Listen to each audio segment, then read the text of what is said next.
Si Grace ay isang office manager na laging safe maglaro sa buhay. Sa kanyang ika-30 na kaarawan, ay napagtanto niyang masyado siyang naging seryoso sa trabaho. Kaya napag-iwanan na siya ng panahon pagdating sa karanasan. Out of curiosity at dala ng alak, pumatol siya sa isang one night sa isang misteryoso at napakagwapong lalaki na si Sandro. Ang akala niyang best night of her life ay nauwi sa trahedya nang himatayin siya at magkaroon ng medical emergency dahil sa sobrang kaba at exhaustion. Ang mas malala, pagdilat ng kanyang mga mata sa ER, ang doktor na susuri sa kanyang maselang kalagayan ay walang iba kundi ang lalaking kani-kanina lamang ay umangkin sa kanya. Dito nagsimula ang magulo nilang ugnayan. Si Sandro na isang magaling na doktor at si Grace na gustong magpalamon sa lupa sa hiyang nararamdaman niya. Hinihingal na napasandal si Grace sa malamig na pader ng hallway ng condominium unit. Ang kanyang puso parang gustong kumawala sa kanyang dibdib dahil sa halo-halong emosyon na hindi niya maipaliwanag. 30 na siya. 3 dekada na siyang humihinga sa mundong ito. At sa loob ng mga taong yon, ang palagi niya lang na ginagawa ay ang uminom ng 3 baso ng kape sa loob ng 1 oras at mag-overtime hanggang madaling araw sa opisina. Walang thrill eka nga nila. Tampulan pa siya ng tukso ng sarili niyang pamilya dahil siya na lang ang napag-iwanan. Napabuntong hininga siya bago nag-ayos. Bahala na. This is it. Gagawin niya na ang dapat noon pa niya ginawa. Grace, it's now or never. Bulong niya sa sarili habang inaayos ang medyo nagusot niyang dress. Nasa loob siya ng isang bar at wala siyang kasama. Well, kanina, nang makatabi niya ang isang lalaking tila perpekto, mas lumakas ang loob niya. Matangkad ito, malapad ang balikat, at may mga matang tila malamig tumingin. At dama niya ang aura nito kahit hindi ito magsalita. Ito ay si Sandro. Alone? Simpleng tanong nito para makuha ang kanyang atensyon. Oo, ikaw din ba? Balik tanong ni Grace. Sa ilang oras nilang pag-uusap na sinamahan ng ilang shot ng tequila, nakalimutan ni Grace ang salitang delikadesa. Ilang sandali pa, dinala siya ni Sandro sa kuta nito at doon, sa gitna ng mga malaking kwarto at ang amoy nitong expensive, isinuko lahat ni Grace. Ang kuryosidad na matagal niya nang itinatago ay parang bulkang sumabog. Ngunit habang nangyayari ang milagro, may isang bagay na hindi inaasahan ni Grace. Ang kanyang katawan na nasanay lamang sa pag-upo sa harap ng computer at pag-aayos ng papers sa trabaho ay tila nagprotesta. Ang kanyang paningin nagsimulang mag-blur at ang bawat tibok ng kanyang puso naging sobrang bilis. Are you okay? Tanong ni Sandro. Baritono ang boses nito nang magwika habang siya ay sinusuri. I think I'm just overwhelmed. Sagot ni Grace, pero bago pa siya magdagdag ng sasabihin, ang paningin niya ay biglang umikot. Ang huli niyang natandaan ay ang malakas na pagtawag ni Sandro sa kanyang pangalan. Bago naging itim ang paningin niya. Nagising si Grace sa isang pamilyar na amoy sa hospital. Pagdilat ng kanyang mga mata, ang puting kisame ng hospital ang bumungad sa kanya. Nasaan ako? Nasa emergency room ka, ma'am. Hinimatay po kayo dahil sa sobrang stress at dehydration, plus your blood pressure. Sagot ng isang nurse na nag-aayos ng kanyang IV drip. Gusto na sanang makahinga ng maluwag ni Grace, ngunit biglang bumalik sa kanyang alaala ang kagabing nangyari. Nanlaki ang kanyang mga mata. Nasaan si Sandro? Nakita kaya nito ang lahat? Ang kahihiyan niya? Wait, sinong nagdala sa akin dito? Yung kasama niyo po kanina. Sabi niya siya na raw ang titingin sa inyo dahil siya ang on-duty doctor dito. Parang huminto ang mundo ni Grace. Eksaktong bumukas ang pinto ng curtain divider. Pumasok ang isang lalaking nakaputing gown. May stethoscope sa leeg at may dalang chart. Ang buhok nito na kanina lang ay magulo dahil sa kanilang ginawa ay maayos na ngayon, tila bagong suklay. Pero ang mukha nito, ang mukhang yon, hinding-hindi niya malilimutan. Dahil ito lang naman ang estrangherong nakatabi niya. Patient Grace Ramos, 30 years old, dulot ng intense physical activity. Seryosong basa ni Sandro sa chart. Tumingin ito ng diretso sa mga mata ni Grace. Walang bakas ng ngiti pero may halong amusement ang mga mata nito. Gusto ni Grace na magpalamon sa hospital bed. Gusto niyang magpanggap na may amnesia. Doc Sandro? Akalain mo nga naman Hindi ko akalain na ang unang pagkikita natin ay mauuwi sa pagiging doktor at pasyente. At magiging ganito ka-memorable, Grace. Inilapit ni Sandro ang kanyang mukha sa tenga ni Grace, sapat na para maamoy ni Grace ang pamilyar nitong bango. Next time, if you're curious about something, make sure you can handle it. Hindi lahat ng pagkakataon ay ako ang on duty na sasalo sa'yo kapag bumigay ka. Bulong nito na may kasamang nakakalokong pilyong ngiti. Alam ni Grace na ang kanyang ika-30 taon hindi magiging tahimik. Nurse, pakihanda ang discharge papers niya. Pero bago yon, kailangan ko muna siyang i-examine ng masinsinan. Napalunok si Grace. Ang akala niyang katapusan ng kanyang kahihiyan, simula pa lang pala. You like the size, huh? Pangaasar pa ni Sandro pero dahil sa kabang nararamdaman, muli siyang nawalan ng malay. Natawa si Sandro. Pakitawag na lang ulit ako kapag nagising siya. She will be fine. Bed rest lang ang kailangan niya. At nurse, pwede bang gawin mong confidential to? Dapat kalmado na siya paggising ulit niya. Ang sabi nila, life begins at 30. Pero para kay Grace, tila ang buhay niya nagtapos na sa sandaling magdilat siya ng mata sa ilalim ng nakakasilaw na lights ng emergency room. Nandito pa rin siya dahil nahimatay na naman siya. Nakakahiya na talaga. Gustong sampalin ni Grace ang sarili niya para mawala ang kaba niya. Bakit pa siya kakabahan ngayon? Naging buo naman ang kanyang desisyon. Gising na ang pasyente na pinapa-special ni Doc. Sambit ng isang nurse.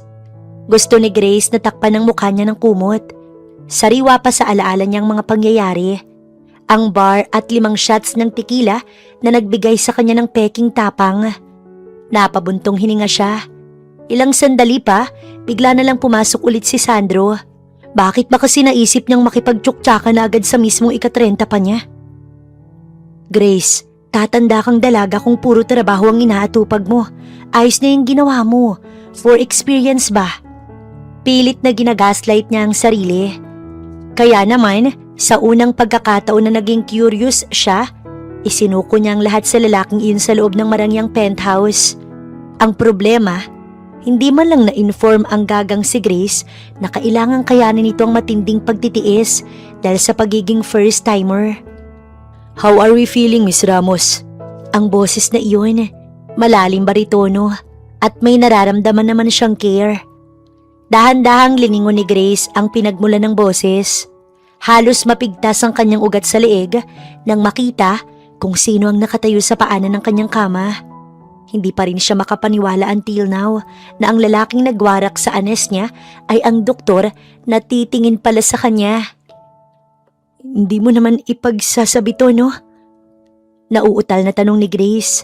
Ang lalaking kani-kanina lang, nakikita ang lahat sa kanya, ngayon ay seryosong nakatingin sa kanya. Paniguradong pinagtatawanan siya nito sa isipan.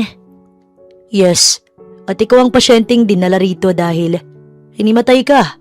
Dahil hindi kinaya ng katawan mo ang matinding aktibidad na ginawa ng Natigilan ito saglit bago muling nagsalita. Normal lang naman ito dahil first time mo. Tumingin ito sa kanya at sa isang saglit, ang seryosong mukha ng doktor napalitan ng isang mapaglarong ngisi na siya lang ang nakakakita. Natakot ako ng bahagya, Grace. Akala ko, kailangan na kitang i-CPR sa loob ng elevator. Gusto ni Grace na magpalamon sa lupa. Bakit ikaw ang tumitingin sa akin? Wala bang ibang doktor? Intern, kahit sinong in charge dito, ayos lang sa akin. Bahagyang lumapit si Sandro. Amoy mint ang hininga. Malayo sa amoy alak na amoy ni Grace kanina sa penthouse. May magagawa ka pa ba? At ikaw bilang pasyente ko, Kailangang sumunod ka sa mga payo ko. You need to relax. Siguro dahil sa gulat o baka dahil sa huling alaala mo bago ka nawalan ng malay. Nagulat lang naman siya sa size eh. Wala akong matandaan. Baka dehydration lang to or kaya naman baka sa alak na nainom ko kanina. Is that so? Inilabas ni Sandro ang kanyang stethoscope. Huminga ng malalim. Nang idikit ni Sandro ang malamig na dulo ng stethoscope sa dibdib ni Grace, ay naramdaman niya ang kuryenteng tila muling gumapang sa kanyang balat. Ang lapit-lapit ng mukha ni Sandro. Nakikita ni Grace ang bawat pilik mata nito at ang gwapo nitong mukha. Ang bilis ng tibok ng puso mo, Miss Ramos. Parang nung nasa penthouse lang tayo. Are you sure? Wala kang matandaan? Doc, professional tayo rito, di ba? Pag-iwas ni Grace habang pilit na inaayos ang sarili kahit nakahiga. Sa opisina, kapag may ganitong awkwardness, dinadaan namin sa formal email. Pwede bang i-email mo na lang sa akin ang dapat kong tandaan habang nagre-rest? Natawa ng bahagya si Sandro. Isang mahina at sexy na tawa na lalong nagpabilis sa tibok ng puso ni Grace. Medical ethics requires a physical examination. Pero huwag kang mag-alala. Ligtas ang sekreto mo sa akin. At least for now. Tinalikuran siya ni Sandro para kausapin ng nurse. Pero bago ito tuluyang lumabas ng curtain, lumingon muli ito. By the way, happy 30th birthday, Grace. Next time, if you want a thrill that won't land you in the ER, maybe we should just try a quiet dinner. May treat, para naman hindi ako natataranta habang nagdadrive papuntang hospital at karga-karga ka papasok sa ER. Naiwang tulala si Grace.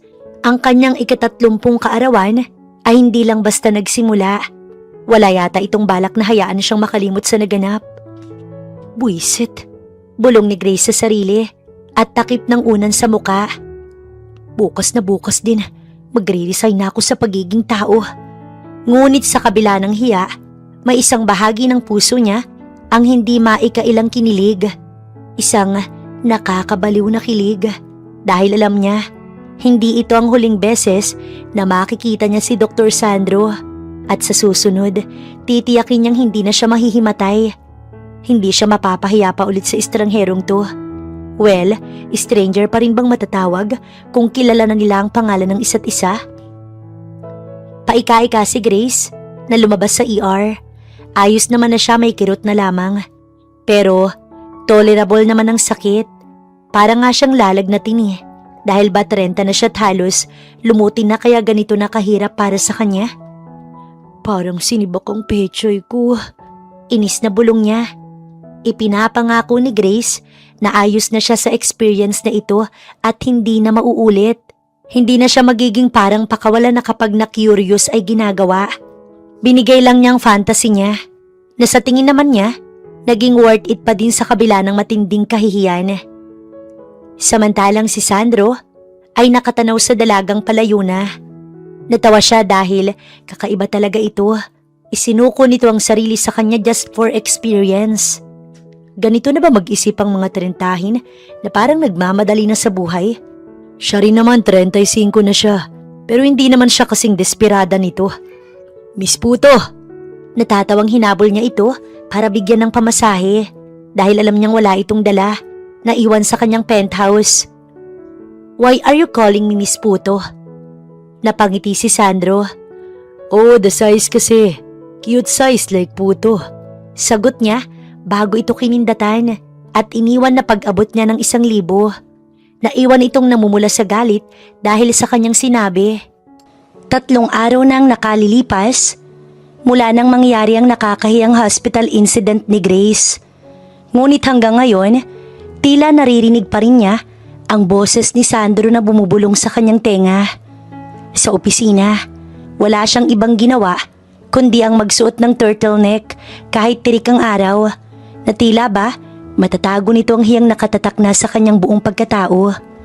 At saka may iniwan din kasing marka ang lalaking iyon sa leeg niya. Grace, iha, ayos ka lang ba? Abay kanina mo pa tinitignan niyang kape mo, baka matunaw. Puna ng kanyang katrabaho Opo ma'am. Ano lang po, nag-iisip lang po ng strategy para sa bagong client. Ang totoo, ang tanging strategy na nasa isip niya ay kung paano mag-migrate sa Mars para hindi na sila muling magkita ni Dr. Sandro dahil baka mas mahirapan lang siyang mag-let go sa nangyaring one night sa kanila. Nang sumapit ang alas 5, mabilis na nagligpit ng gamit si Grace. Kailangan niyang umuwi ng maaga dahil kaarawan ng bunsong kapatid niyang si Junjun. Kahit 30 na siya at ito'y 25 pa lang, si Junjun ang palaging pasimuno sa pang-aalaska sa kanya tungkol sa pagiging single at tuyot na love life niya. Ate, nandyan ka na pala. Akala ko nag-overtime ka na naman para takasan ng katotohanang tumatanda ka ng dalaga. Bungad ni Junjun pagpasok pa lang ni Grace sa pintuan ng kanilang bahay. Tumigil ka nga Junjun, may dala akong cake, kumain ka na lang. Ayos lang yan ate, don't worry, may sorpresa ako para sa'yo. Dahil 30 ka na at mukhang kinalawang ng social life mo. Inimbitahan ko ang mga dati kong tropa sa noong college at saka may isa pa akong kaibigan na doktor. Wala akong pakialam sa mga tropa mo, maliligo lang ako. Wala siyang time makipagsalamuha at wala din sanang balak umuwi ngayon kundi lang birthday ni Junjun. Pagkatapos maligot magbihis ng isang simpleng pangbahay na t-shirt dahil kampante siyang mga batang paslit at mga barkada lang ni Junjun ang darating, bumaba na si Grace. Rinig niya ang tawanan sa loob ng dining area. Masaya naman siya para sa kapatid niya na nararanasan nito ang mga ganitong bagay. Oh, ayun na palang reyna ng mga matandang dalaga. Guys, si Ate Grace. Ate, kilala mo naman sila, di ba? Si Mark, si Kevin at syempre, ang idol nating lahat. Ang big shot na tropa ko na kararating lang galing abroad last month. Dahan-dahang lumingon si Grace. Nanigas ang kanyang mga binti. Ang baso ng juice na hawak niya, muntik nang malaglag dahil sa gulat. Nakaupo sa tapat ng kanilang hapagkainan. May hawak na bote ng beer at nakasuot ng isang simpleng polo shirt na nakatupi hanggang siko. Ay walang iba, kundi si Sandro. Si Sandro na nakatsuktsakan niya. What a small world. Tumigil ang mundo ni Grace. Ang maingay na paligid ay naging tila slow motion. Ang ngiting ibinigay ni Sandro sa kanya, hindi katulad ng ngiti nito sa hospital. Mas malalim ito ngayon, mas personal at mas nakakalunod. Sandro? Wait, magkakilala kayo? Gulat na tanong ni Junjun. Palipat-lipat ang tingin sa dalawa. Ate, si Sandro to. Yung genius na lagi nagtuturo sa akin sa biology nung college ako. Ngayon, sikat na doktor na yan sa St. Jude. Paano mo siya nakilala? Huwag mong sabihing naging pasyente ka niya dahil sa katandaan. Hindi nakapagsalita si Grace. Ang utak niya ay naglalaban kung sasabihin ba niya ang totoo o magsisinungaling na lang siya. Actually, singit ni Sandro. Ang boses niya ay kalmado, ngunit puno ng pilyong tono. Nagkita kami ni Grace kamakailan lang sa trabaho. Right, Grace? Oo, sa opisina. Nag-consult siya, yung hospital nila, client namin. Mabilis na palusot ni Grace habang pinandidilata ng mata si Sandro. Tumayo si Sandro at lumapit sa kanya. Hindi lang yun, Junjun. Ang ate mo ay isa sa mga interesadong taong nakilala ko at masyado siyang matanong. Curious talaga siya sa maraming bagay. Napalunok si Grace. Alam niyang may double meaning ang bawat salitang lumalabas sa bibig ng lalaki. Huwag naman sana siyang ilaglag. Naupo sila para kumain. Katapat ni Grace si Sandro habang sa gilid niya ay walang tigil sa pagsalita si Junjun. Alam mo ba Sandro, itong si ate, sobrang boring yan. Akala ko nga magmamadre yan Pero nung isang gabi, umuwi na parang sabog tapos nalaman ko na lang na dinala sa hospital. Napaka-clumsy kasi. Nabulunan si Grace kaya agad siyang uminom ng tubig bago sinaway ang kapatid niya. Junjun, pwede ba? Kumain ka na lang? Bakit? Totoo naman, di ba? Sabi nung nurse na nakausap ko sa phone nung tumawag ako sa ER. Over-exhaustion daw. Ano ba kasing ginawa mo ate? Nagmarathon ka ba't sobrang napagod ka? Tumingin si Sandro kay Grace. Pagkatapos, uminom ng beer bago sumagot. Actually, Junjun, Normal lang yun sa mga taong biglang sumasabak sa mabibigat na gawain na hindi nila nakasanayan. Physical activity can be very difficult if you are not prepared. See, pati yung doktor agree sa akin. Ate, kailangan mo na talagang mag-asawa para may mag-aalaga sa'yo. Sayang tong si Sandro. Single din at mas ahead sa'yo ng edad. Kaso masyadong mataas ang level nito para sa'yo. Okay lang, Junjun. I don't mind. Sometimes, it's fine naman na sumubok. Banat ni Sandro habang nakatitig ng diretso kay Grace. Minsan, yung mga akala mong tahimik at boring, sila pala yung pinaka nakakasurpresa sa lahat.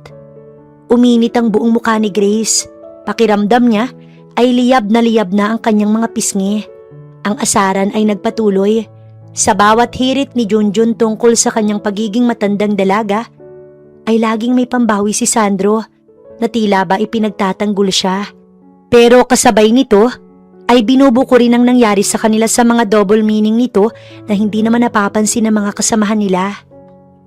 Pagkatapos ng hapunan, nagpresenta si Grace na maghugas ng plato para lang makatakas sa presensya ni Sandro. Pero hindi nakatakas ng matagal nang lumabas siya sa likod bahay para magpahangin. Naabutan niya si Sandro na nag-iisa roon, nakasandal sa pader at nakatingala sa mga bituin. Bakit hindi mo sinabing tropa mo ang kapatid ko? Inis na tanong ni Grace habang papalapit. Lumingon si Sandro, ang kanyang muka nasisinaga ng dilaw na ilaw mula sa garden lamp. Bakit? May pagkakaiba ba kung alam mo? Siyempre, sana hindi ko ginawa yon kung alam kong kaibigan ka ni Junjun. Ngayon para na ako nakatapak sa kumunoy. Isang maling salita mo lang. Katapusan na ng dignidad ko sa pamilyang to. Humakbang palapit si Sandro. Sapat na para maramdaman ni Grace ang init ng katawan nito. Dignidad? Grace, what happened between us wasn't a crime. It was an experiment. At sa tingin ko, pareho nating nagustuhan ang resulta. Bukod sa bahagi na nahimatay ka dahil sa size na hindi mo inaasahan. Sandro, please lang, 30 na ako. Oo, mas matanda ka pero hindi pa rin tama. Hindi na ako teenager para makipaglaro sa ganito. At kapatid ko pa ang tropa mo. Age is just a number, Grace. At ang pagiging tropa ni Junjun, bonus lang yun. At least, hindi ko na kailangan mag-effort na ipakilala ang sarili ko sa pamilya mo. Nakangiting sabi ni Sandro.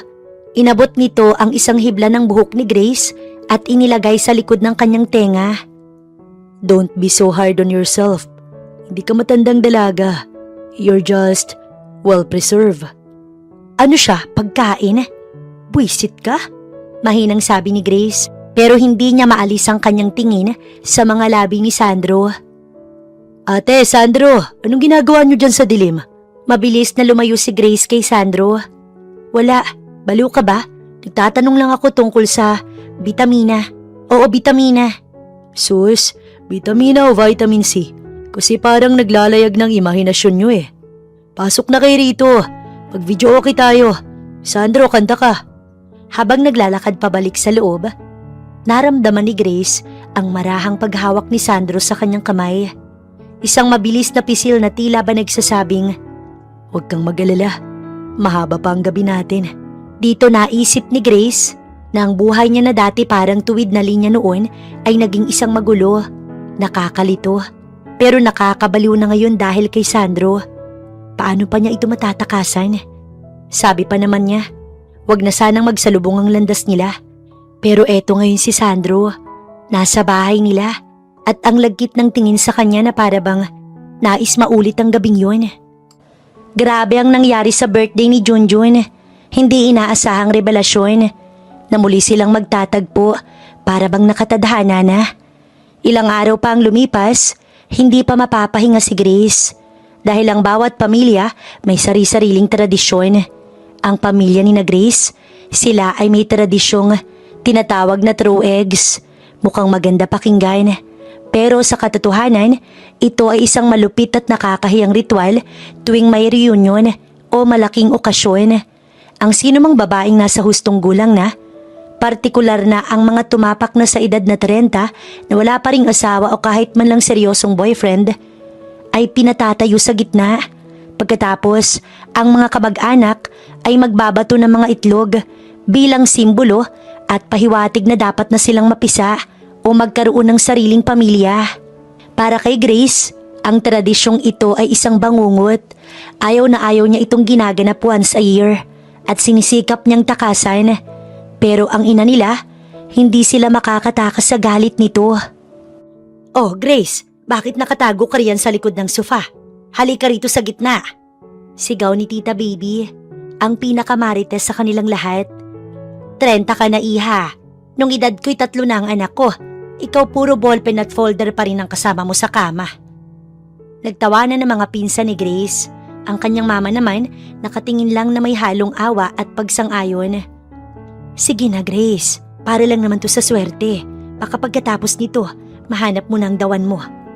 Ma naman, 2026 na, naniniwala pa rin kayo sa ganyan? Nasa likod bahay sila ng kanilang ancestral house para sa birthday celebration pa rin ni Junjun na isinabay na sa mini reunion. Ang hindi alam ni Grace, inimbitahan na naman pala ni Junjun si Sandro. Pumayag din naman ito para makipag-inuman sa kanyang mga tito. At ngayon, tahimik na nakamasid sa isang sulok habang hawak ang baso. Halika ate, huwag kang killjoy.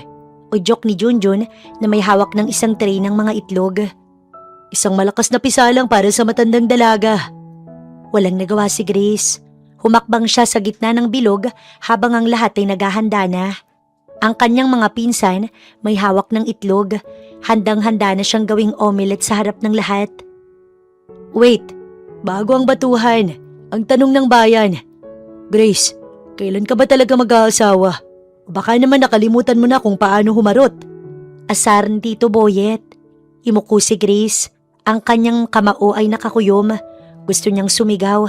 Gusto niyang sabihin, may nangyari na sa akin kamakailan lang at doktor ang nakagawa. Pero syempre, hindi niya pwedeng gawin yun. Hinintay na lang niyang unang tama ng malansang itlog sa kanyang ulo o mukha o sa katawan. 1, 2, 3, sigaw ni Tita Baby. Pumikit ng mariin si Grace. Narinig niya ang pagbagsak ng mga itlog. Pero sa halip na maramdaman ng malapot at malansang likido sa kanyang buhok, naramdaman niyang isang malapad at matigas na harang sa kanyang harapan. Isang pamilyar na bango na hindi niya makakalimutan ng bumalot sa kanyang pangamoy. Naririnig niya pa rin ang pagbasag ng mga itlog, pero hindi sa kanya. Dahan-dahang idinilat ni Grace ang kanyang mga mata. Ang kanyang paningin tumama sa harapan ng lalaking nakatayo sa harap niya. Nagsisilbing panangga, si Sandro. Ang kanyang puting polo shirt ay mayroon ng mga mantsa ng dilaw at puti ng itlog. Ang kanyang balikat ay may nakasabit pang balat ng itlog. Dahan-dahang humarap si Sandro sa mga kamag-anak ni Grace na ngayon ay tulala at laglag ang mga panga. Sandro? Gulat na sambit ni Junjun. Kalmado lang ang mukha ni Sandro. Pinunasan niya ang isang bahagi ng kanyang braso na natalsikan ng itlog, tsaka tumingin ng seryoso sa lahat. Sorry po, hindi ko yata kayang panoorin ng isang tradisyon na nagpapahiya sa isang babae. Ang boses ni Sandro, malamig pero may otoridad. Iho, sino ka ba? Bakit ka humaharang? Takang tanong ni Tita Baby, na tila na humaling agad sa kagwapuhan ni Sandro kahit may itlog ito sa damit. Sandro Alessandro po, doktor ni Grace at kaibigan ng pamilya nila. At sa tingin ko, hindi niyo na kailangang gawin ang tradisyong ito sa kanya. Hindi dahil sa kailangan niyang fertility lock, kundi dahil hindi naman siya mailap sa pag-ibig. Sadyang, choice lang niya na wag na muna. Nagkaroon ng bulungan sa paligid. Ang mga pinsan ni Grace nagsimulang magtanungan. Siya ba ang boyfriend ni Grace? Doktor kamo, ang gwapo naman. Lumingon si Sandro kay Grace. Sa harap ng lahat, hinawakan niyang pisngi ni Grace at pinunasan ng maliliit na talsik ng itlog na doon ay dumapo. Ang kanyang tingin, tila nakakatunaw ng puso ni Grace. Okay ka lang ba? Bakit mo ginawa to? Ang dumi mo na tuloy. I told you, Grace, hindi kita hayaang mahulog ng walang sasalo. At sa kasong to, hindi kita hayaang mabastos ng wala akong ginagawa. Lumingon si Sandro sa mga matatanda. At para po sa inyong kaalaman, hindi po matandang dalaga si Grace. Siguro po masyado lang kayong mabilis manghusga. Pero ang isang katulad niya, hindi yan dapat minamadali. She's worth the wait. Kaya sana itigil na natin ang pagbato ng itlog. Baka kasi sa susunod, ang pasyente ko nang si Grace ang dalhin niyo sa hospital dahil sa high blood niya sa inyo. Napatawa ang ilang mga tito ni Grace dahil sa hirit ni Sandro. Pero ang mga tita niya, tila nakahanap ng bagong target ng investigasyon. Aba Grace, sino tong gwapong doktor na to? Hindi mo sinasabi sa aming may reserba ka na pala. Panunukso ni Tita Baby. Bago pa makasagot si Grace, si Sandro na ang sumagot. I'm the one who's lucky to meet her. Ngayon po kung mapapatawad niyo ako sa ginawa ko. Excuse po muna. Kailangan ko lang magpalit ng damit. Grace, do you have a spare shirt? Dinala ni Grace si Sandro sa itaas, sa dati niyang kwarto, para doon ito maglinis. Ang puso ni Grace ay parang nagpapatugtog ng drum sa sobrang bilis ng tibok. Sorry talaga Sandro, ganyan talaga sila mga walang preno ang bibig. Sabi ni Grace habang binibigyan si Sandro ng isang t-shirt ni Junjun na mukhang kasya naman dito. Hinubad ni Sandro ang kanyang polo shirt sa harap ni Grace. Hindi agad nakaiwas ng tingin si Grace, kaya naman nakita niya ang perpektong hubog ng katawan ng doktor. Mabilis siyang tumalikod, pero huli na dahil ang imahe ay nakatatak na sa kanyang utak. It's fine Grace, masaya rin namang maranasan ng mga ganong bagay. Ngayon alam ko na kung saan mo nakuha ang ugali mong matigas ang ulo. Puro pala matitigas ang ulo ng mga kamag-anak mo. Pero bakit mo sinabi yun na worth the wait ako? Baka isipin nila. Isipin nila ang totoo? Pagputol ni Sandro, naglakad siya papalapit kay Grace hanggang sa maipit si Grace sa pagitan niya at ng pader. Grace, nung gabing dinala kita sa hospital, hindi lang kuryosidad ang naramdaman ko. At lalong hindi lang dahil sa tropa ko si Junjun. Kaya ako nandito ngayon. Anong ibig mong sabihin? I mean, I like the way you challenge me. I like the way you look at me na tila ba gusto mo kong lamunin. Pero nahihiya ka. At yung pagbato ng itlog, kahit 1,000 itlog pa ang ibato nila, haharangan ko lahat yan para sa'yo. Sandro, baka nakakalimutan mong one night lang dapat yon. Isang gabi na naging simula ng marami pang gabi, Grace. Unless gusto mong manatiling matandang dalaga sa paningin nila. Biglang bumukas ang pinto at pumasok si Junjun. Ate, Sandro, tawag na kayo sa baba. Magpapapicture daw ang mga tita sa future doctor ng manugang ng pamilya. Sabi ko sa'yo kung muna itong pinasok mo Sandro, hindi ka na makakalabas. Sinong may sabing gusto kong lumabas? Bulong ni Sandro bago siya kumindat at sumunod kay Junjun sa ibaba. Naiwang mag-isa si Grace sa kwarto, humihinga ng malalim. Ang kanyang 30 taon, hindi pala boring. Ito na ba ang taon niya na magkaka-love life na siya? At sa unang pagkakataon, hindi na siya natatakot tumanda dahil kung ganito naman kagwapong makakasama niya sa pagtanda, kahit araw-araw pa silang magbebe time ni Sandro ayos lang. Napangiti si Grace, para siyang nagdadalaga pa lang sa sobrang kilig niya ngayon. Pero natigilan ito nang sumulpot muli si Junjun. Hoy, bet mo si Sandro? Ate, tumigil ka kung paaasahin mo lang siya. Napakatino ng tropa ko Magagalit talaga ako sa'yo. At isa pa 3 taon sila ng ex niya. At kahit ayos na siya ngayon, ayoko pa rin basta ipagkatiwala siya. Doktor din ang ex niya ate at maayos silang naghiwalay. Sana totoo ka sa kanya. Paliwanag ni Junjun. Napakunot ang noo ni Grace. Pinagsasasabi mo. Good friend lang kami. Niligtas kasi niya ako ngayon. Depensa ni Grace sa kapatid. Pagkatapos ng matinding sinapit ni Grace sa reunion, at pati ang itlog incident, tila naging maugong ang pangalan ni Dr. Sandro Alessandro sa kanyang buong pamilya at maging sa opisina nila Grace. Pero para kay Grace, ang mas malaking problema ay ang kanyang sariling damdamin. Sa tuwing nakikita niya ang pangalan ni Sandro sa kanyang phone, tila may nararamdaman siyang earthquake sa loob ng kanyang dibdib.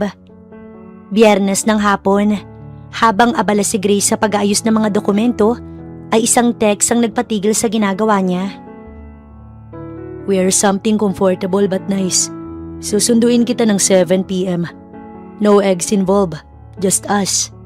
Ito ang mensahe ni Sandro na talagang Pinalala ang kahihiyan niya.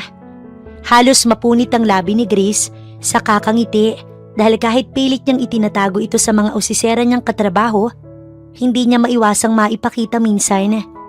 Sa wakas, isang totoong date, walang kapatid na maingay, walang mga titang marites, at higit sa lahat, walang mahihimatay. Hindi naman kasi ito tsuktsakan, ito'y simpleng date sa doktor na nakakuha sa kanyang very innocent side. Eksaktong 7:00, pumarada ang itim na SUV ni Sandro sa tapat ng bahay ni na Grace. Lumabas ang doktor na tila ba isang modelo. Nakasuot ito ng navy blue na polo shirt na hapit sa kanyang magandang pangangatawan at khaki pants. Simple, pero para kay Grace, ito ang pinakagwapong nilalang na nakita niya sa buong buhay niya. "You're beautiful, Grace."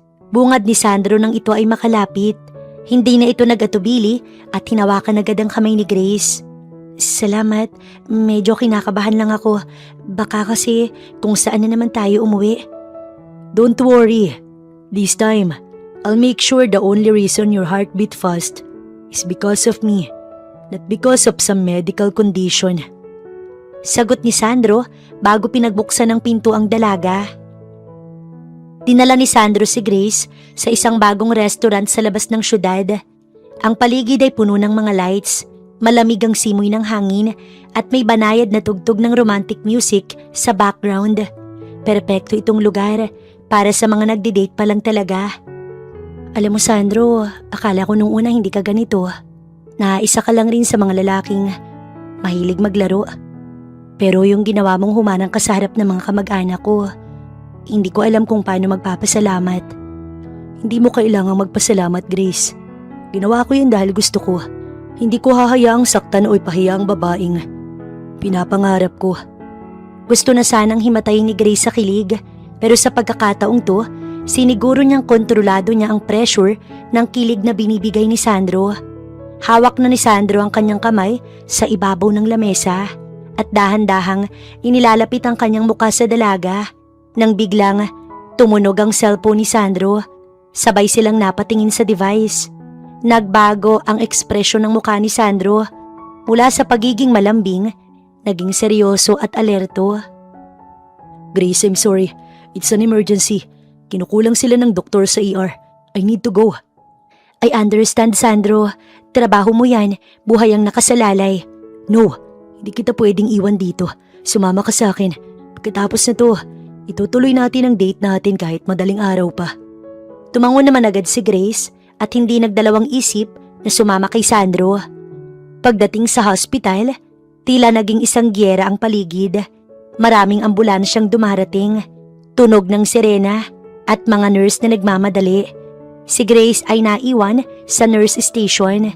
Pinagmamasdan si Sandro na mabilis na nagsuot ng kanyang puting coat at naging isang ganap na leader sa loob ng ER. Dito nakita ni Grace ang ibang mukha ni Sandro. Ang Sandro na kanyang nakatabi sa isang gabi ay malambing at mapaglaro. Pero ang Dr. Sandro na nasa harap niya ngayon ay matalino. Kalmado lang pero napakagaling talaga at may malasakit sa bawat pasyente. "Nurse, prep the OR. I-monitor ng mabuti ang patient sa bedry." Utos ni Sandro. Lumipas ang 2, 3, 4 na oras. Nakatulog na si Grace sa isang bench sa gilid ng hallway. Sa kanyang panaginip, tila nasa gitna pa rin sila ng dinner ni Sandro. Hanggang sa maramdaman niya ang isang marahang tapik sa kanyang balikat. "Grace, gising na." Pagdilat ni Grace, bumungad ang mukha ni Sandro. Mukhang pagod, may bahid ng dugo sa kanyang coat at ang kanyang buhok medyo gulo-gulo na. Pero para kay Grace, ay siya pa rin ang pinakagwapong bayani. "Kamusta ang mga naging pasyente mo?" "Lahat sila ay stable na. It was a long night. Sorry talaga, Grace. Ang pangit ng unang date natin." "Anong pangit? Ito na yata ang pinakaastig na date na naranasan ko." Sabi ni Grace, sabay hawak sa buhok ni Sandro. "Nakita ko kung paano ka magligtas ng buhay. Hindi lahat ng babae nabibigyan ng pagkakataong makita ang hero side ng kadate nila." Napangiti si Sandro at hinarap si Grace. Ang hallway ng hospital ay tahimik na. Ang tanging tunog na lang ay ang mahinang tawa at ang kanilang paghinga. 30 ka na, diba? O bakit naman? Ipapaalala mo na naman. Hindi. Gusto ko lang sabihin na sa loob ng 30 taon na yon, baka ngayon lang dumating ang taong nakatadhana para sa'yo. Grace, hindi ako nagbibiro nung sinabi ko na gusto kita. At hindi dahil sa curiosity lang. Gusto ko ang tapang mo, ang pagiging totoo mo. At kahit ang pagkahimatay mo. Grabe ka sa pagkahimatay, ha? Seryoso ko, Grace. Pwede ba kitang ligawan? Yung totoong ligaw, hindi yung sa penthouse, hindi sa ganitong sa ER. Yung may pahintulot na mga magulang mo at may kasamang respeto. Ayaw kitang itago, hindi na tayo mga bata. Napahinto si Grace. Naramdaman niya ang unti-unting pag-init ng kanyang mga mata. Sa loob ng mahabang panahon, lagi siyang tinutuksong matandang dalaga. Laging sinasabing walang magkakagusto sa kanya dahil masyado siyang boring. Pero heto ang isang gwapong doktor. Tinitingnan siya na parang siya ang pinakaimportanting tao sa buhay nito. Oo, Sandro, pwedeng-pwede. Hindi na nag-aksaya ng panahon si Sandro. Dahan-dahan niyang inilapit ang kanyang muka at hinalikan sa noo si Grace. Pababa sa dulo ng ilong nito hanggang sa magtagpo ang kanilang mga labi. Isang matamis at madamdaming halik sa gitna ng hallway ng hospital. Isang halik na walang kuryosidad kundi puno ng pangako.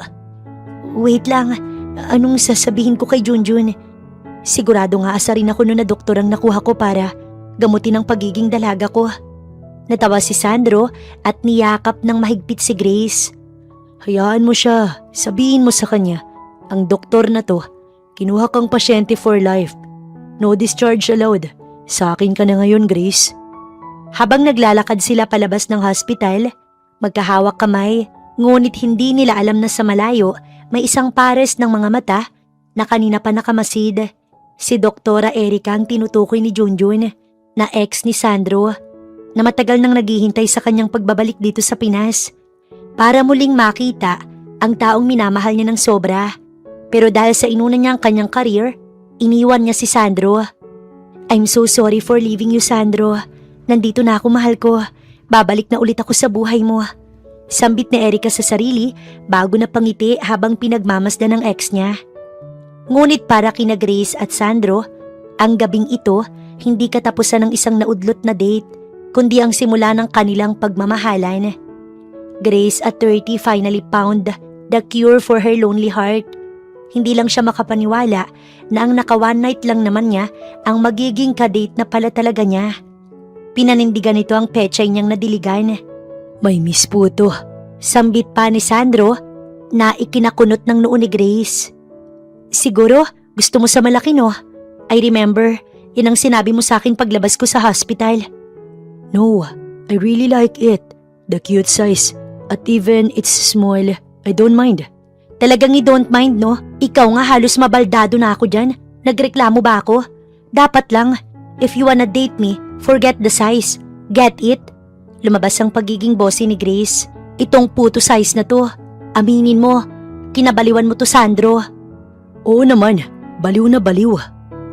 Isang linggo na naman ang lumipas matapos ang first official date sana nila na nauwi sa hospital date. Tila, nasa alapaa pa rin si Grace. Sa opisina hindi na siya ang masungit na manager na laging sinasabihan na matanda na kasi kaya mainitin ang ulo. Ngayon, may kislap na ang kanyang mga mata at madalas na siyang mahuling nakangiti habang tumitingin sa kanyang singsing. Hindi man ito engagement ring, ito naman ang promise ring na ibinigay ni Sandro bilang tanda ng seryosong panliligaw. Ngunit ang katahimikan at kilig ni Grace ay naging kaba nang makatanggap ang kanyang kumpanya ng imbitasyon para sa St. Jude Medical Gala. At bilang office manager, siya ang naatasang mag-coordinate ng sponsorship ng kanilang firm para sa naturang event.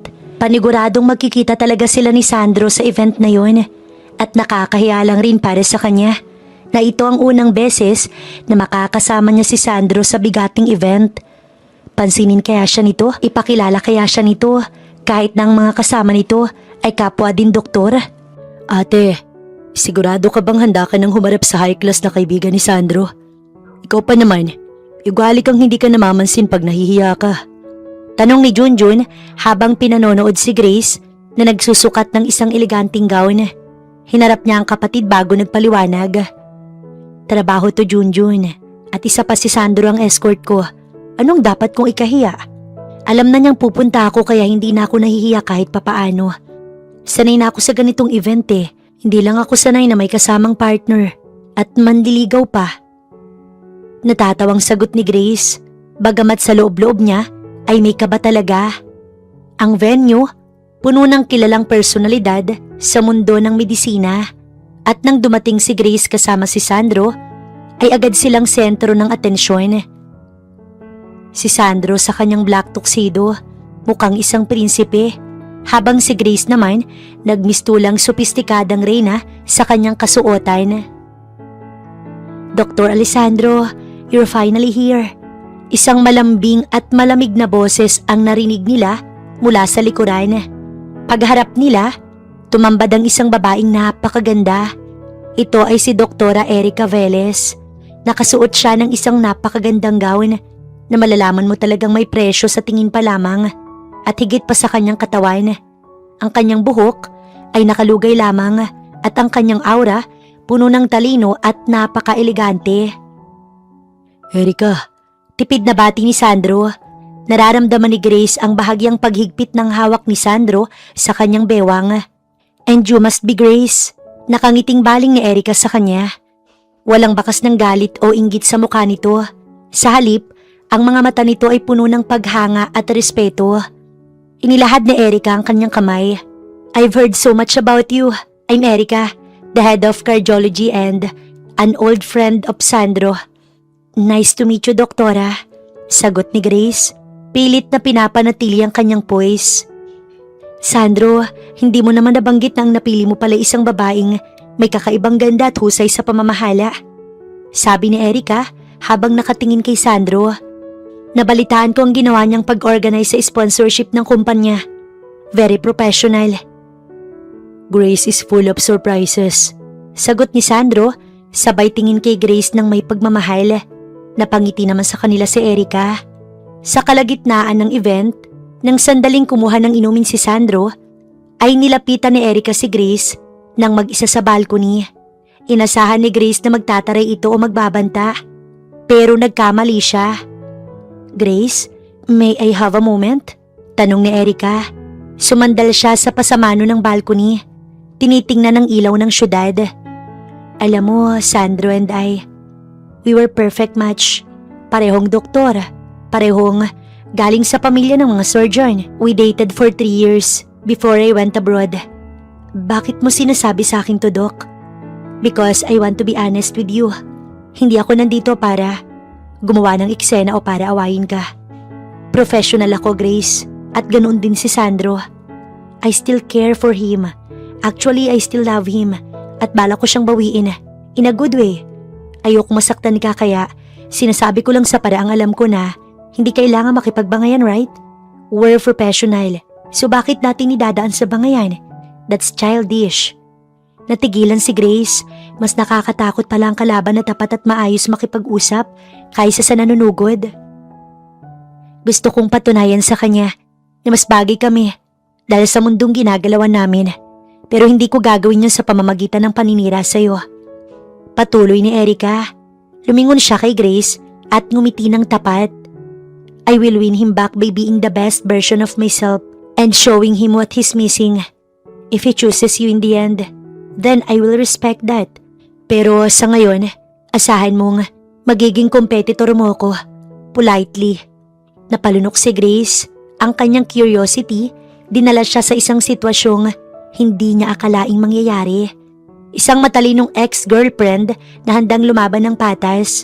So ano pang laban niya? Parang talo na agad siya. I appreciate your honesty, Doktora. Pero 30 na ako at marami na akong hinarap na pinagdaanan. Halos lahat ng pressure naranasan ko na.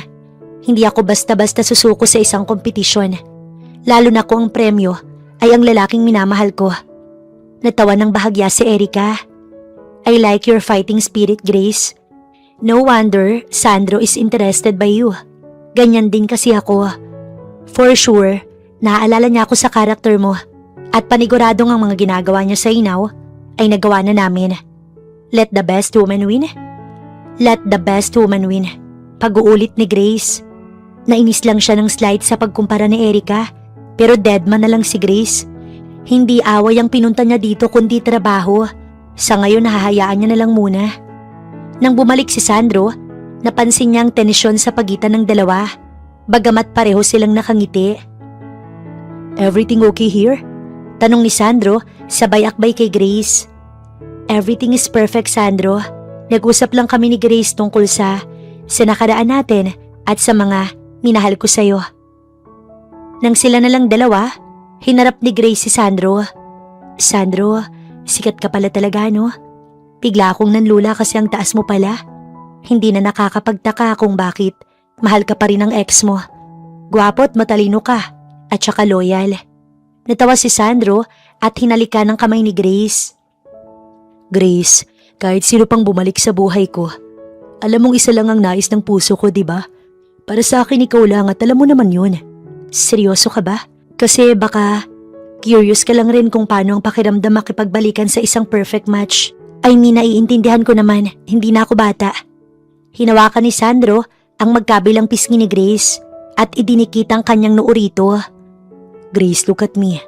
I don't want perfect girl. I want you. I want the girl who get nervous, the girl who fainted in my arms, and the girl who makes me want to be a better man every single day.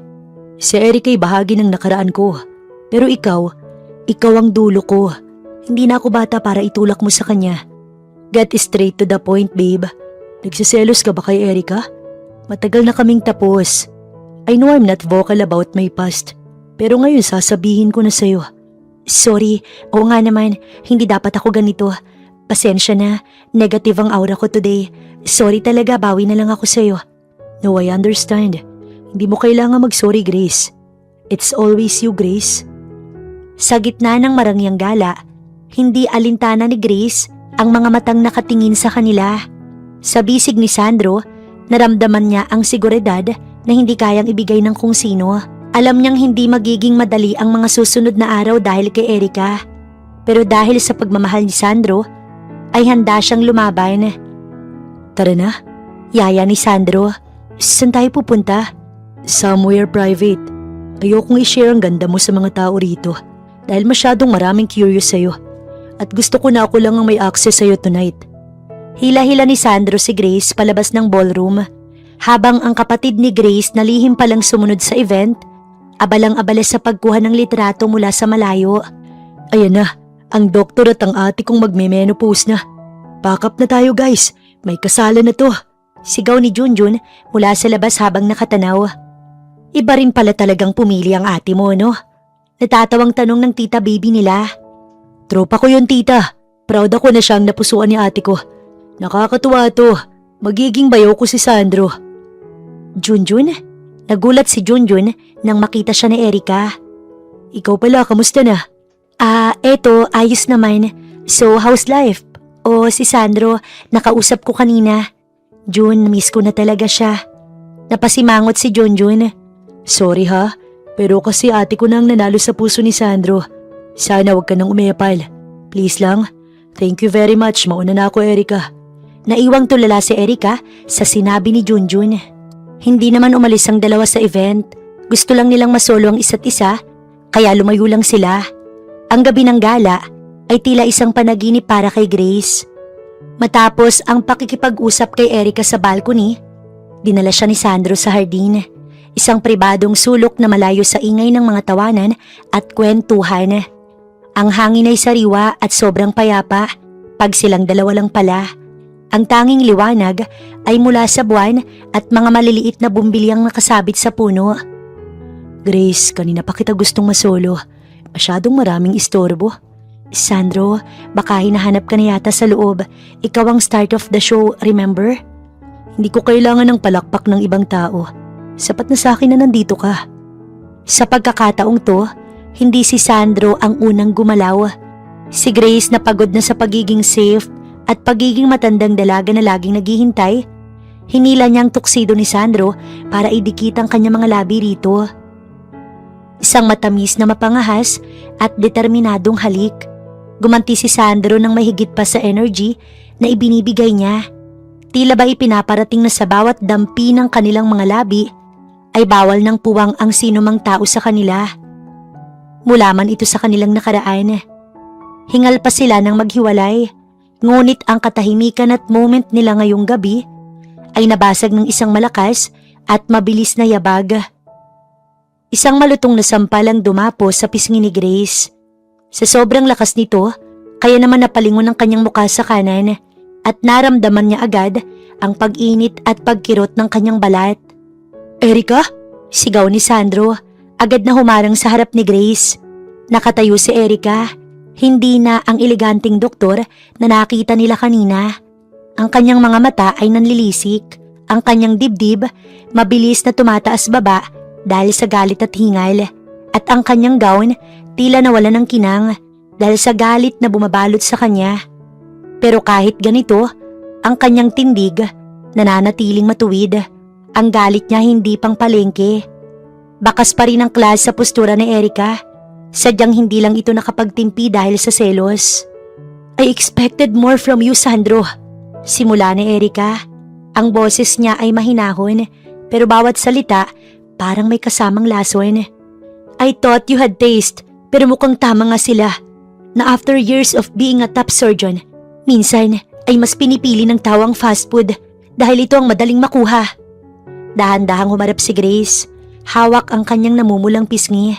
Hindi siya umiyak. Sa loob ng 10 taon sa opisina, nahasa siya sa mga kliyenteng mahilig manigaw at manglait. Ang sampal ni Erica ay masakit sa balat, pero ang mga salita nito ang mas gustong hamunin ni Grace. "Erica, that's enough. Umalis ka na, bago ko pa makalimutang kaibigan kita." "Kaibigan? Sandro, we shared a life. We shared dreams. And then, you replace me with this? Isang office manager na ang tanging alam mag-ayos ng files. Tell me, Grace, do you even understand the weight of his world? O hanggang curiosity lang talagang kaya mong ibigay sa kanya?" Huminga ng malalim si Grace. Humakbang siya palabas mula sa likod ni Sandro. Hinarap niya ang babaeng tingin ng marami ay perpekto. "Tapos ka na ba, Doc?" Ang kanyang boses ay kalmado, walang halong panginginig. "Kasi kung tapos ka na sa pangmamaliit sa trabaho ko, baka gusto mong tingnan ang sarili mo sa salamin. Sabi mo elegante ka. Sabi mo professional ka. Pero ang isang professional, hindi nananampal ng kapwa babae dahil lang hindi niya matanggap na tapos na ang chance niya." Nanlaki ang mga mata ni Erica, pero bago ito makasagot, nagpatuloy si Grace. "You keep talking about the weight of his world. Akala mo ba dahil doktor ka, ikaw lang ang may karapatang umintindi sa kanya? Ang pag-ibig hindi yan paramihan ng medalya. Hindi yan tungkol sa kung gaano ka kagaling." Lumapit si Grace kay Erica, hanggang sa ilang pulgada na lamang ang kanilang pagitan. "You had 3 years, Erica. 3 years to keep him. But you let him go. At ngayong nandito na ako, ngayong ako na nagpapatibok ng puso niya. Hindi bilang kaibigan kundi bilang lalaki. Tsaka ka biglang susulpot para sabihin, madali akong makuha na gaya ng halimbawa mo fast food? Patawa ka? Oo, patawa ka talaga. Because that's what you are," sabi ni Erica, bagamat may lamat na ang kanyang boses. "You are just a flavor of the month. Pagkatapos ng lahat ng to, babalik siya sa taong kapareho niya. Isang taong kasing talino niya. Ako pa rin ang babalikan niya. Nasanay lang siya sa'yo." "Matalino ka nga. Pero bakit parang hindi mo maintindihan ang salitang nakaraan? Sandro is not a trophy for you to win back. He is a person at sa taong to ako ang pinili niya. Ipinamumukha mo sa akin na wala akong alam sa mundo niya. Baka ikaw ang walang alam. Nung gabing hinimatay ako sa braso niya, hindi niya ako pinabayaan. Ni hindi ka man lang sumagi sa isip niya. Hindi ka niya hinanap sa akin. Hindi ikaw ang dahilan kung bakit kami masaya ngayon. Masaya kami kasi mahal namin ang isa't isa. At never kang naging kasali. Hindi siya nasanay sa akin. Hindi mababaw ang pagmamahal na nakikita mo sa amin." "Grace, let's go." Bulong ni Sandro at pilit hinahawakan ng braso ni Grace para umiwas sa gulo. Pero hindi nagpaawat si Grace. "No, Sandro. Kailangan niyang marinig to. Look at him, Erica. Look at his eyes. They don't look for you anymore. Ang puso niya na ipinagmamalaki mong pag-aari mo noon. Pasensya na, Doc. Pero wala ka ng papel sa buhay niya ngayon. Ako na ang mahal niya at ang dulo niya. At ang gamot na kailangan niya, hindi galing sa pharmacy. Galing sa akin. Fully healed siya bago pa kami magtagpo. Borado ka na, Erica. So please lang, huwag kang mag-assume na ikaw pa rin at hindi naman talaga. Nanginig ang mga labi ni Erica. Ang kanyang mukha na kanina'y punong-puno ng otoridad, bigla na lamang gumuho. Ang pagiging elegante niya, tila isang maskarang tuluyan ng nabasag. You will regret this, mahinang sabi ni Erica pero wala na itong talas. Para na lang itong bulong ng isang taong natalo. I've lived 30 years with many regrets, Erica. Sagot ni Grace, isang mapait na ngiti ang sumilay sa kanyang mga labi. Pero ang piliin si Sandro at labanan ng isang katulad mo, hindi ko pagsisisihan yan. Tinalikuran ni Grace si Erica. Kinuha niya ang kamay ni Sandro at hinila ito palayo sa hardin. Ramdam niya ang panginginig ng sarili niyang kamay dahil sa para siyang maiiyak. Pero ang kanyang puso ay panatag. Nang makasakay sila sa SUV ni Sandro, doon lang bumuhos ang emosyon ni Grace. Napasandal siya sa upuan at napahawak muli sa kanyang pisngi. Grace, I am so sorry. Hindi ko akalain na gagawin to ni Erica. She was never like that. Selo, Sandro. It makes people do crazy things. Tsaka siguro kailangan ko rin yun para magising ako na hindi lang ito isang laro. Hinawakan ni Sandro ang kabilang kamay ni Grace. Ang tapang mo kanina. You didn't have to do that. Kailangan, Sandro. Kasi kung hindi ako lalaban, laging iisipin ng mga tao at laging iisipin ni Erica na hindi ako sapat para sa'yo. I am 30, Sandro. I know my worth. At alam ko rin kung gaano kita kamahal. Ulitin mo nga. Ang alin, na 30 na ako? No, yung huli. Napangiti si Grace sa gitna ng hapdi ng kanyang pisngi. Mahal kita, Dr. Sandro Alessandro. Kahit pa mahimatay ako araw-araw sa laki niyan. Hindi na sumagot si Sandro. Inilapit niya ang kanyang muka at hinalikan si Grace. Isang halik na mas malalim, mas masuyo at puno ng pasasalamat. Mahal din kita, Grace Ramos. Kinabukasan, naging usap-usapan sa hospital ang nangyari sa gala. Bagamat sinubukang panatilihin ni Erica ang kanyang professional image, alam ng lahat na may nangyaring lamat. Si Erica ay nanatiling elegante, nanatiling mahusay na doktor. Pero sa tuwing magkakasalubong sila ni Sandro sa hallway, wala nang ngiti, wala nang asaran. Ang kanyang good way na pagbawi sana sa taong mahal niya, nauwi sa isang malamig na distansya. Samantala sa opisina ni Grace, isang malaking bouquet ng mga rosas ang dumating. Hindi ito galing kay Sandro, kundi galing sa kumpanya ni Sandro bilang official recognition sa mahusay na koordinasyon ni Grace sa gala. At may isa pang dumating na bulaklak, pero sa loob ng card may maliit na sulat kamay. I'll be home by 6:30 PM at magdadala ako ng ice cream. I love you, babe. Nakangiti muli si Grace. Si Sandro lang naman ang magpapadala nito, wala nang iba. Ang hapagkainan ng mga Ramos, hindi kailanman naging tahimik. Pero ngayong gabi, ang katahimikan ay tila bumalot sa kanila.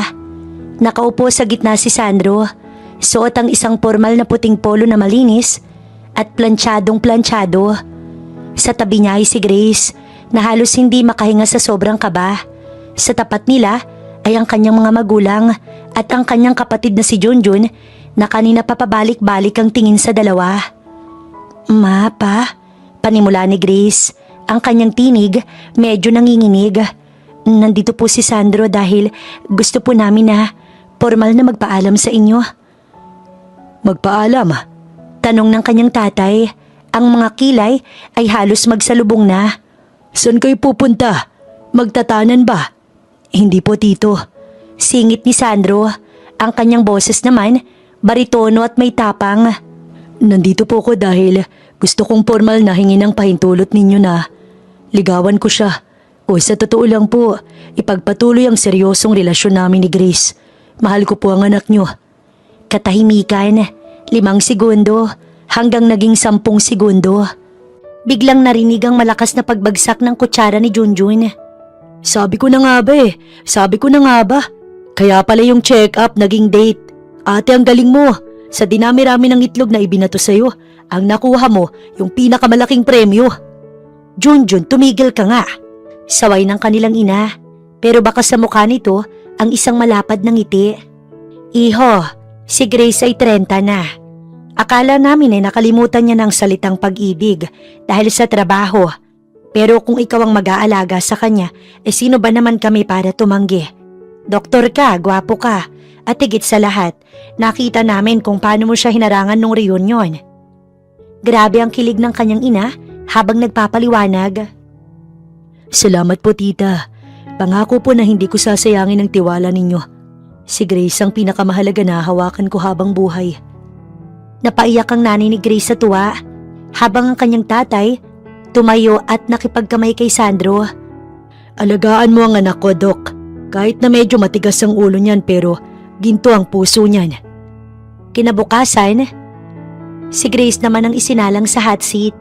Dinala siya ni Sandro sa mansyon ng mga Alessandro. At kung ang pamilya ni Grace ay maingay at magulo, ang pamilya ni Sandro, elegante at formal. Ang kanyang mga magulang, parehong retiradong mga doktor.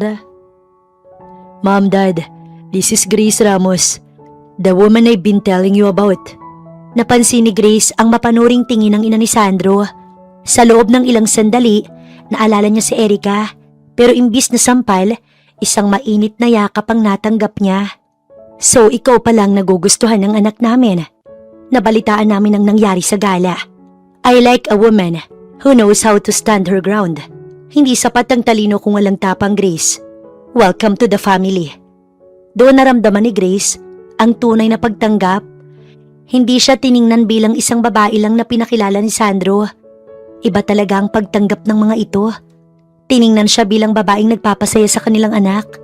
Sa buong hapunan, naramdaman ni Grace ang respeto at paghanga mula sa mga magulang ni Sandro.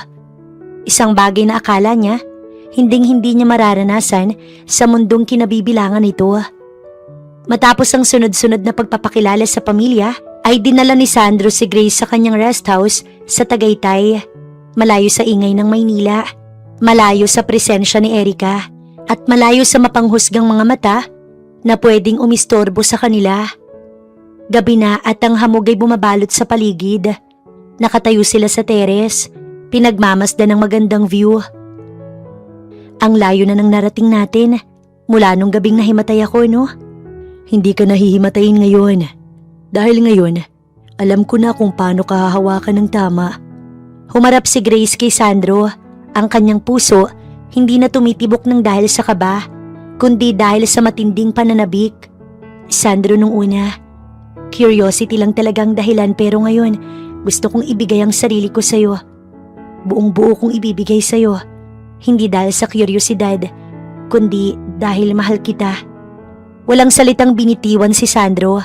Binuhat niya si Grace at dinala sa loob ng kwarto kung saan ang tanging liwanag mula sa mga kandilang nakasindi. Dahan-dahan niya itong inihiga sa malambot na kama. Hindi ito katulad ng una nilang gabi na puno ng pagmamadali at alak. Ang gabing ito ay para sa kanila. You are beautiful, Grace. You are more than enough. Nagising si Grace na ang sikat ng araw tumatama sa mukha niya. Sa tabi niya, mahimbing pang natutulog si Sandro. Ang muka ay payapa at may bahid pa ng ngiti. Enjoy talaga ang kumag sa nangyari kagabi. Napatingin si Grace sa kanyang paligid. Grabe, 30 na siya. Wala pa siyang asawa pero mayroon na siyang lalaking handang itaya ang lahat para sa kanya. Hindi na siya ang babaeng 30 na kinakaawaan. Siya na ang babaeng kinaiinggitan dahil natagpuan niyang tunay na pag-ibig sa hindi inaasahang pagkakataon. Biglang bumukas ang kanyang phone. Isang message mula kay Junjun. Ate, pinadalhan kita ng isang tray na itlog sa opisina mo. Pero wag kang mag-alala, nilagan na namin lahat. Celebration daw ng pagiging misis mo soon. Natawa si Grace at napailing dahil alam niyang nagbibiro lamang si Junjun at nais lamang siya nitong kamustahin. Hinalikan niya si Sandro sa noo, sapat na para magising ito at yakapin siya muli ng mahigpit. Good morning, my future wife. Good morning, my favorite doctor. Ang kanilang kwento maaaring nagsimula sa isang pagkakamali, sa isang kuryosidad at sa hospital bed. Pero sa dulo, napatunayan nilang ang pinakamagandang plot twist sa buhay ay hindi iyong nararamdaman nila sa bawat tibok ng kanilang puso. Gagawa ko ng almusal, matulog ka lang dyan, tatawagin na lang kita kapag luto na. Ngunit hindi pumayag si Sandro. Sumama na ito pababa sa kusina. Ayaw nitong humiwalay. Nakayakap lang sa kanya habang naglalakad sila. Nakaboxer lang ang kumag at wala na itong kahihiyan sa kanya. Siya naman, naka-t-shirt na puti na oversize, sapat para matakpan ng pang-ibaba niya. May heater naman kasi sa loob, hindi siya nilalamig ng sobra. Normal na ang temperatura para sa kanya. Parang may iba akong gustong kainin ngayong umaga. Pilyo si Sandro pero hindi niya pinansin. Tuloy siya sa paghahanda ng kanilang almusal. Masaya ako, hindi ka na tinakbo sa ER, mahal. Loko ka rin talaga no? Nahirapan pa din naman pero hindi na kasing tindi na kailangan pang mag-ER. Walang magaganap na eksenang ganoon. Never again. Uuwi na ba tayo sa isang araw o dito pa tayo? Tanong pa ni Sandro. Hinarap niya ito bago nagdesisyon. May trabaho pa rin kasi ako Ayoko rin naman na isipin nila na porket legal na, malaya na masyado sa mga ganito. Gusto ko sanang mag-focus muna sa mga kailangan nating matapos. Pwede ka naman sa place ko Don't worry. Masusolo mo pa rin naman ako kahit umuwi na tayo.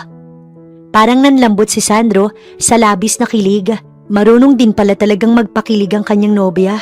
Mas malala pa nga kasi kuhang-kuha talaga nito ang kiliti niya. Pakasalan mo na kaya ako. Hoy, huwag kang nga magbiro ng ganyan. Dinaanan na lang ni Grace sa tawa pero grabe talaga ang kanyang gulat. At kailan ba ako nag-joke sa'yo tungkol sa nararamdaman ko? Mahal kita, pakakasalan kita. Hindi ako nagjo-joke when it comes to you, my love. Kinaragan niya si Grace. Hoy, ibaba mo ako. No, may gagawin ako para hindi ka na makatanggi. Ha? Ano naman yon? Baby, ang gagawin natin para wala ka ng kawala pa. Hindi natatapos ang lahat sa isang matamis na gabi sa Tagaytay. Para kay Sandro, ang susunod na hakbang ay ang siguraduhing hindi na pakakawalan si Grace habang buhay. Ngunit dahil alam niyang extra ang pamilya ni Grace, kailangan niya ng isang kukutsaba sa bihasa sa gulo at walang iba kundi si Junjun. Listen Junjun, I want it to be perfect. Simple but meaningful. Seryosong sabi ni Sandro habang nasa loob sila ng isang sikat na jewelry store. Doc, leave it to me. Akong bahala sa plano. Si Mama at Papa, sila ang bahala sa crowd control para walang iistorbo sa proposal mo sa ate kong maganda. Sagot ni Junjun habang sinusuri ang isang diamond ring. Pero Doc, siguraduhin mong hindi ka hihimatayin sa kaba ha? Nakakahiya naman kasi. Ikaw ang doktor, ikaw pang mahihimatay. Ang plano, isang surprise rooftop dinner sa mismong opisina ni Grace. Gagamitin nilang dahilan na may emergency meeting para mapanatili si Grace sa opisina hanggang gabi. Ate, hindi ka naman uuwi agad no? Nang sumapit ang takdang gabi, pagod na pagod si Grace. Junjun, kailangan ko pang bumalik sa office. Sabihin mo sa kuya mo may naiwan akong pipirmahan. Pero uuwi rin ako bukas. Balikan ko lang saglit. Sige, basta mamaya ka na lang talaga umuwi. May ginagawa pa kami ni kuya. Importante to. Huwag kang makulit. 30 ka na pero parang bata ka pa rin kausap. Asar ni Junjun. Sa roof ka dumiretso. Wika ng boss ni Grace na ikinakunot ng kanyang noo. Po? Bakit po sir? May papakuha ko doon. Sige na, puntahan mo na. Tumango na lamang siya imbis na magtanong pa. Pagdating ni Grace sa rooftop, imbis na mga folder at papeles, ay mga puting rosas at may lights pang sumalubong sa kanya. Sa gitna ng rooftop, nakatayo ang kanyang mga magulang, ang mga magulang ni Sandro at syempre, si Sandro na mas gwapo sa lahat. Lumapit si Sandro, kinuha ang kamay ni Grace at dahan-dahang lumuhod. Hala, nasa trabaho ako. Natatawa pa nga si Grace.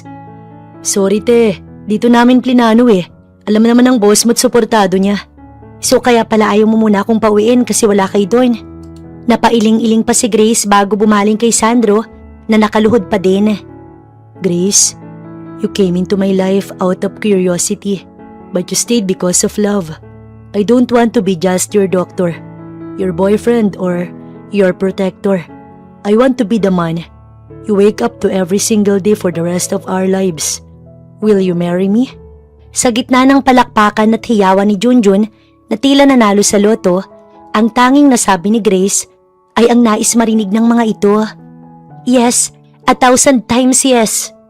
Pagkatapos ng proposal, ay pinayagan na si Grace na umuwi na upang magkaroon ng isang intimate celebration sa bahay ng mga Alessandro. Dito sa unang pagkakataon, nakita ni Grace ang ibang side ni Sandro. Ang Sandro na hindi kontrolado ang lahat. Go with the flow lang, walang inaalala. Dahil sa sobrang saya at sunod-sunod na cheers ng kanyang biyanan at ni Junjun. Nalasing ang seryosong doktor. Grace, alam mo ba nung unang gabi natin, ang ganda-ganda mo talaga eh. Lasing na ani Sandro. Hindi na nito kayang maglakad ng tuwid. Sandro, lasing ka na. Tama nang inom. Magpahinga ka na. Di ako lasing. I'm just intoxicated by you. Let's go home, Grace. I want to check your heartbeat manually. Kilig na kilig ang kanilang mga magulang. Si Junjun naman, naiinggit sa kanila. Lalo na sa pagiging corny ni Sandro. Hoy, Dr. Sandro, professional dapat tayo rito. Biro ni Junjun habang inaalalayan itong tumayo. Nang maihatid nila Grace si Sandro sa kwarto nito, naging mas pilyo ang doktor. Hinila nito si Grace sa kama at niyakap ng mahigpit. Grace, promise me, kahit 40, 50 o 80 ka na, ay ako lang ang mamahalin mo. Oo na Dok, matulog ka na. Isa pang halik bilang magiging asawa mo na ako, mahal ko. Hirit ni Sandro bago ito tuluyang nakatulog nang may malapad ng ngiti sa labi. Napailing na lang si Grace. Iniisip kung paano ngang isang seryosong lalaki ay nagiging isang malambing at makulit na parang bata pagdating sa kanya. Parang nonchalant lang ito pero sa iba lang. Sa kanya, ibang side ang pinapakita ni Sandro. Dahil marami naman silang katuwang sa pag-aasikaso sa kasal, hindi naman ito nagtagal na paghahanda. 1 buwan lang at ito na sila ngayon.